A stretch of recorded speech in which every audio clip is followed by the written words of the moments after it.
নমস্কাৰ, জয় হিন্দ, জয় অসম। এটা বহুতেই ভাল খবৰ লৈছোঁ আপোনালোকৰ মাজলৈ। যদি ভিডিঅ'টো চাই ভাল পায় তেনেহ'লে এটা লাইক কৰিব পাৰে আৰু মোৰ চেনেলটোলৈ যদি প্ৰথমবাৰ কাৰণে আহিছে তেনেহ'লে চেনেলটো ছাবস্ক্ৰাইব কৰি ল'ব, যাতে প্ৰতিদিনে জবৰ আপডেটসমূহ আপোনালোকে পাই থাকিব পাৰে। লগতে মই ডেছক্ৰিপশ্যনত হোৱাটছআপ চেনেল আৰু ফেচবুক পেজৰ লিংক দিম, তাতো গৈ আপুনি হোৱাটছআপ চেনেল আৰু ফেচবুক পেজটো ফ'ল' কৰি ল'ব। ব'লক দেৰি নকৰোঁ, ভিডিঅ'টো আৰম্ভ কৰোঁ। যিহেতু ইণ্ডিয়ান এয়াৰফ'ৰ্চৰ ফালৰ পৰা নতুনকৈ পোষ্ট মুকলি হৈছে, প্ৰায় 284টা পোষ্ট মুকলি হৈছে। পোষ্টসমূহত আপোনালোকে অনলাইন মাধ্যমেৰে এপ্লাই কৰিব পাৰিব। যদি এপ্লাই কৰিব বিচাৰে তেনেহ'লে ডেছক্ৰিপশ্যনত মই এপ্লাই লিংক দি দিম, তাত গৈ আপুনি এপ্লিকেশ্যনটো কৰি ল'ব পাৰিব।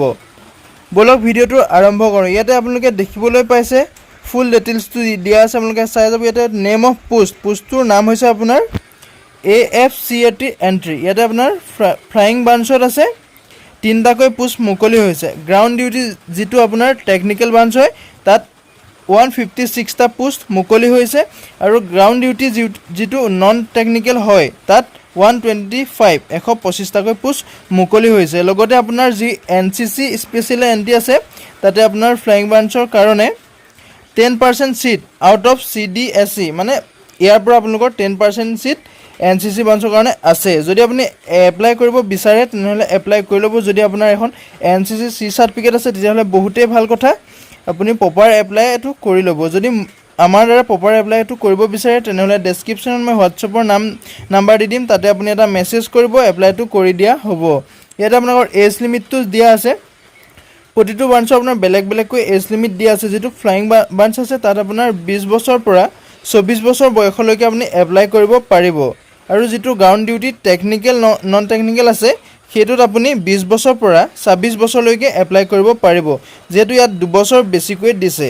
যিসকলে এপ্লাই কৰিব বিচাৰে তেওঁলোকে এপ্লাই কৰি ল'ব পাৰিব। ইয়াতে মেটেৰিয়েল ষ্টেটাছটো দিয়া আছে আপোনাৰ candidate must B unmarried at the time. আপুনি বিয়া পতা হ'ব নালাগিব, বিয়া নাপাতিলে এই পোষ্টসমূহত এপ্লাই কৰি ল'ব পাৰিব। লগতে এডুকেশ্যন কোৱালিফিকেশ্যন দিয়া আছে। Candidate should have mandatory pass with a minimum of 50% mark maths and physics. আপোনাৰ যিটো ছায়েন্সৰ লাগিব, যিহেতু এই পোষ্টসমূহত এপ্লাই কৰিবলৈ 10+12 লেভেলৰ হ'ব লাগিব। লগতে আপোনাৰ 50% প্ৰতিটো ছাবজেক্টত মেথছ আৰু ফিজিক্সত 50%কৈ মাৰ্ক থাকিব লাগিব।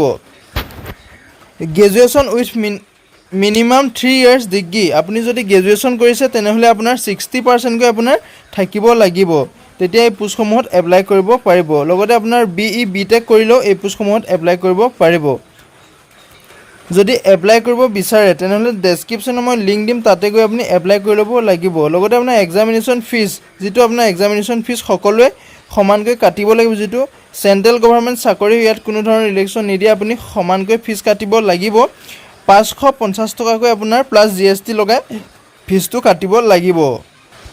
আপোনালোকে এপ্লাইটো যদি কৰিব বিচাৰে তেনেহ'লে প্ৰপাৰ এপ্লাইটো আমাৰ থ্ৰুৰ দ্বাৰা যদি কৰিব বিচাৰে তেনেহ'লে হোৱাটছআপ নাম্বাৰ দি থোৱা আছে ডেছক্ৰিপশ্যনত, তাতে গৈ এটা মেছেজ কৰি দিব। আপোনালোকে যদি এপ্লাই কৰিব বিচাৰে তেতিয়া আমাৰ দ্বাৰা আপোনাৰ প্ৰপাৰ এপ্লাইটো কৰি দিয়া হ'ব। ইয়াতে ষ্টাৰ্টিং ডেটটো হৈছে 2 জুন তাৰিখৰ পৰা ষ্টাৰ্ট হৈ যাব। আপুনি যদি এপ্লাই কৰিব বিচাৰে ইয়াতে ষ্টাৰ্টিং ডেটটো গম পাইছে নিশ্চয়, 2 জুন তাৰিখৰ পৰা ষ্টাৰ্ট হৈ যাব।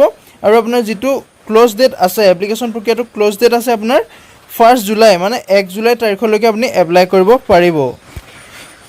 যদি ভিডিঅ'টো চাই ভাল পালে তেনেহ'লে এটা লাইক কৰিব, আৰু মোৰ চেনেলটোলৈ যদি প্ৰথমবাৰৰ কাৰণে আহিছে তেনেহ'লে চেনেলটো ছাবস্ক্ৰাইব কৰি ল'বলৈ নাপাহৰিব, যাতে প্ৰতিদিনে জবৰ আপডেটসমূহ পাই থাকিব পাৰে।